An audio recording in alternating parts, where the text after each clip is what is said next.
I know that voice in your head saying that you can't afford to take time to rest right now, that it's maybe too selfish to want to do self-care and take some me time when there is such a long to-do list and everybody needs you to take care of them, the house, the children, the partner. There's so much you need to do at every given moment, but when is time for you? When do you take care of you? Well, I'm here to show you that not only is it not selfish, but it's one of the most loving things that you can ever do, both for yourself and for your family. Hi, my name is Yara Elia. I am half of this creation called LifeBloom community, along with my sister Rakefet. We help moms devoted to their self-growth and self-awareness journey transform from a life of constant guilt, burnout, and putting themselves last into a life of self-fulfillment, balance, and joy. And since we're moms ourselves and we know the challenges of being a mom, we've compiled all the most important burning questions we hear from mom in our work and that we face ourselves. And we've turned this into a PDF, a free downloadable PDF to help you work through these difficult challenges in being a mom. So you can go ahead to our description box and download that PDF completely for free. Now, let's dive into today's topic. Are you a bad mom for wanting to have time for yourself? And why is it actually not selfish to want to have self-care, but it's so important? And yeah, let's just dive into it. So first things first, we learned what it means to be a mom through our culture, through our mothers, through our grandmothers, but also just through looking at television, through books, through images and commercials that we see around us. And what is the main message that is conveyed to us with every one of these mediums? You have a long to-do list and you have to do all of these things for other people. You need to be all of these things for other people. You need to feed your children, to nourish them with healthy nutrition, to take care of their clothes, to be clean, to make sure that they are a well-balanced, happy, polite little boy, little girl, that they have afternoon activities.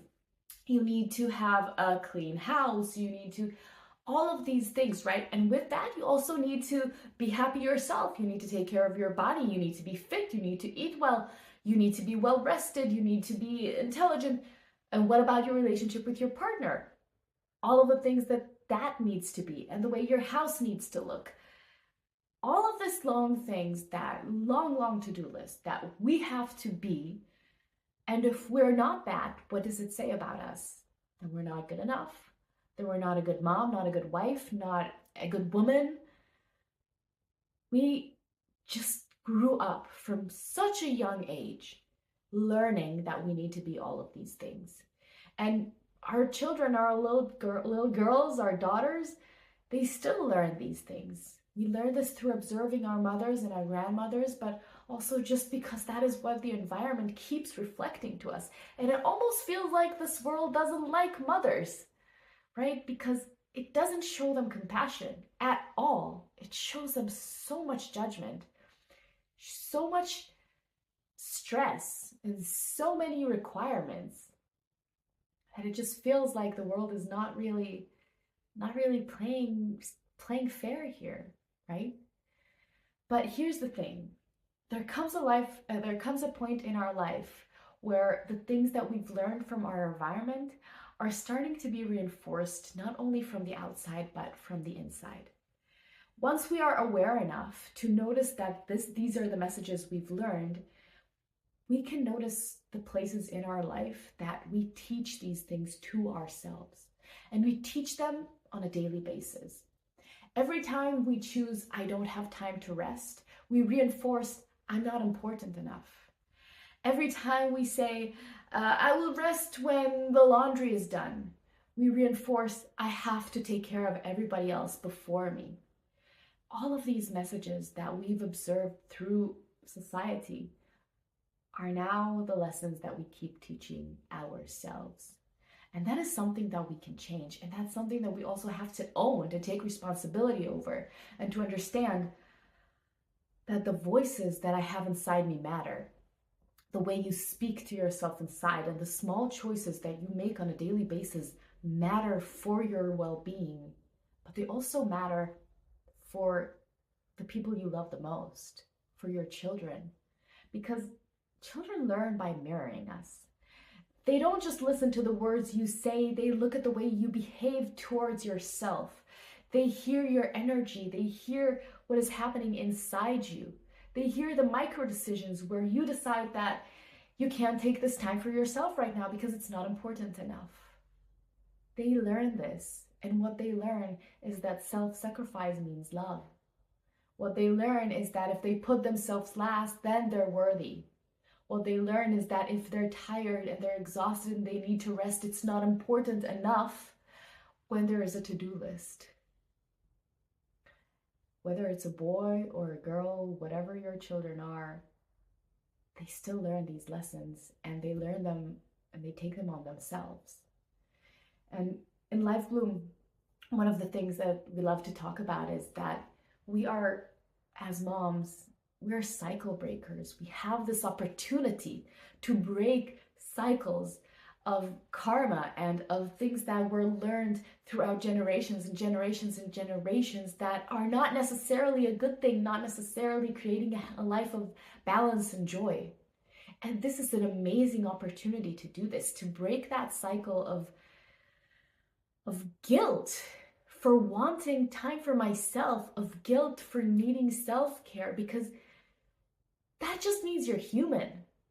The fact that you need rest, the fact that you need time for yourself, that you need time to be with your friends, to read a book, to just do nothing, that's what being human is.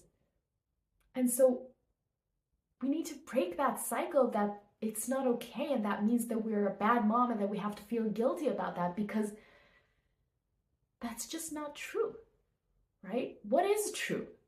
If you think for a moment with yourself about when you take time for yourself and you do your self-care routine, or you just read a book with a cup of tea, or you just stare into the sunset doing nothing, or you go out with a friend, or you take a nap, an afternoon nap, what does it do inside you? Really think about that for a moment. Remember, and write down in the comments, what does it do inside you when you take that time for yourself?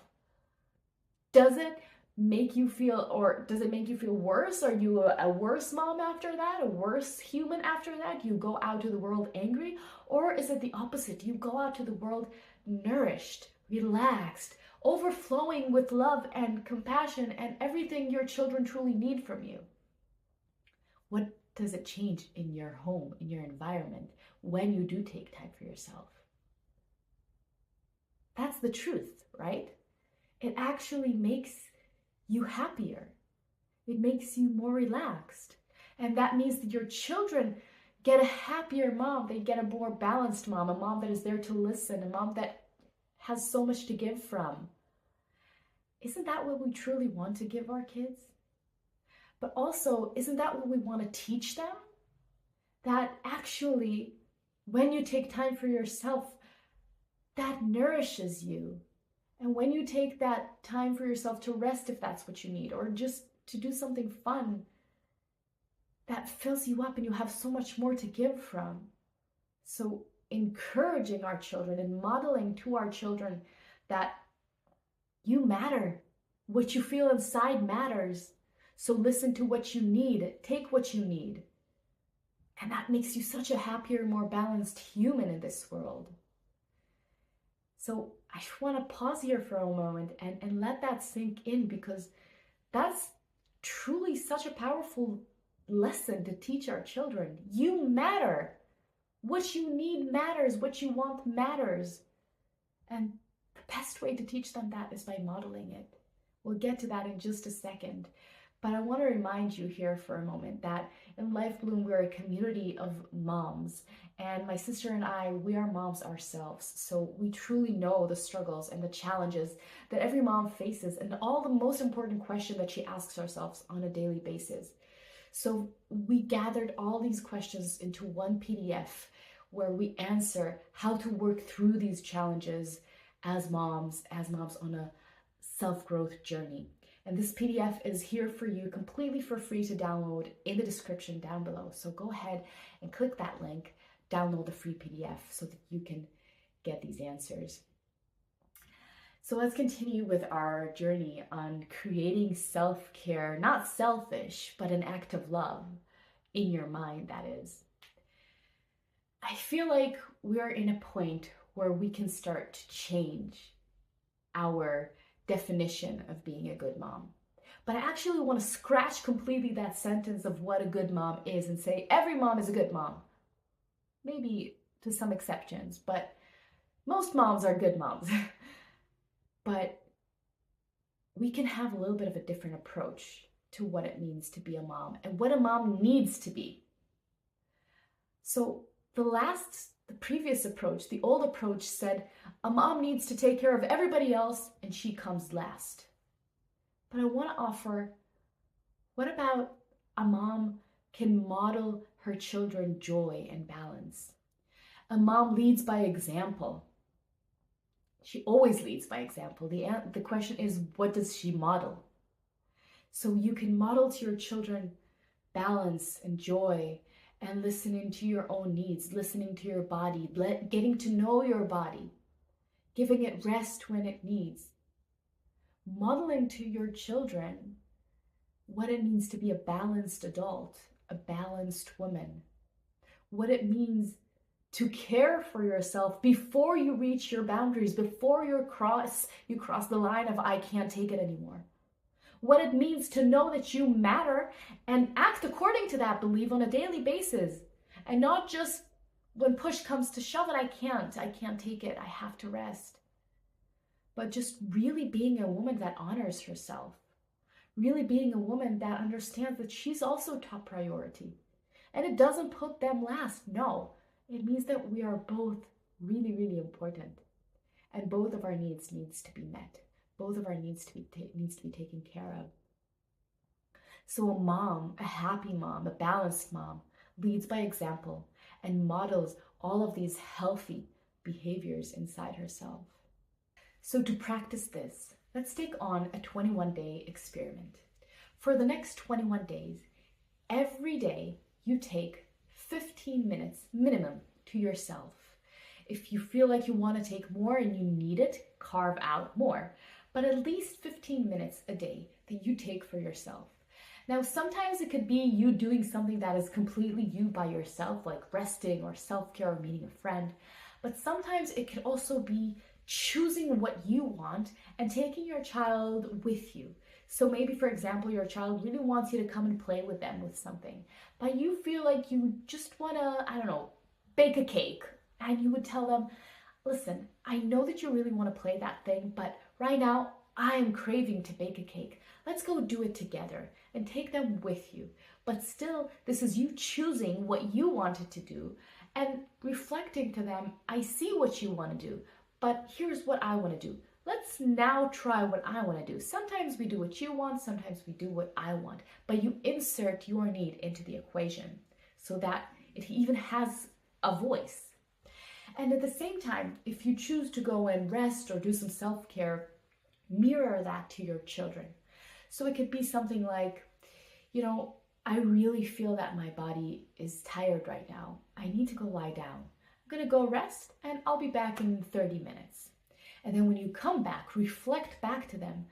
See, I was so tired and my body was not feeling great. I listened to what I needed. I rested and now I feel so much more refreshed. I'm here and I'm happy to play with you. Let's play together. This mirroring to your children helps them internalize the fact that, hey, look at mom. She's listening to what she needs. Hey, look at mom. She can verbalize what she's going through and answer what she needs. And that models to them healthy emotional behavior and just a healthy inner world. And I want to ask you, how do you think that doing this 21-day experiment would influence you, how you feel in your day? Would for 21 days, every day you take time for yourself? How would that influence the environment in your house when your children get a happier, healthier, balanced mom, more relaxed mom? Write down in the comments, how would that influence you and how would that influence the environment in your home? I want to remind you that we have a free PDF for you down in the description below that compiled all the most important questions that moms ask themselves. But before you go, I want to take you through another step forward.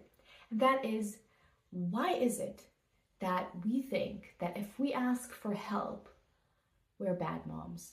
Why is it that we feel guilty for asking for help? And how can we change that? How can we understand that we don't need to do it all alone? Go ahead and watch that next.